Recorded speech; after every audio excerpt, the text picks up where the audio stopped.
እግዚአብሔርን የነገ ቀጠሯችን አናድርገው ክርስቲያኖች። እግዚአብሔር የዛሬውም የነገውም የከነገውዲያውም የሁሉ ጊዜም መጀመሪያም የመጨረሻ ምርጫችን ነው። ከአማራጮቻችን መካከል አንዱ አይደለም አምላካችን። በፍጹም ሊሆንም አይችልም። ከምን ጋር እናወዳድረዋለን? እንደው ልንሰጠው የምንችለው ምንም ነገር ባይኖርን ክርስቲያኖች ንጹህ ልብ ለእግዚአብሔር ይዘንለት እንምጣ። መዝሙር 50 ላይ ልበ አምላክ ቅዱስ ዳዊት ይሄን ያለ የሚለው መስዋዕትንስ ብትወድ በሰጠው ነበር፣ ግን የሚቃጠለው መስዋዕት አንተን ደስ አያሰኝም። ለእግዚአብሔር መስዋዕቱ የተሰበረ ምንድነው አለ?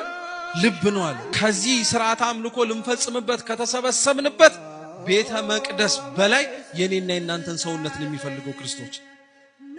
እሱን ነው የሚፈልገው። አብዛኞቻችን ለዛ ነው የደከምነው እኮ። ለቤተ መቅደሱ የሚያስፈልገው ነገር ከማሟላት ወደ ኋላ አይደለንም። ስጡ ስንባል እንሰጣለን፣ አርጉ ስንባል እናረጋለን። ጥሩ ነው። አሁንም አናቁም። ቤቱ ቤታችን ነው። መስጠት ያለብንን እንስጥ።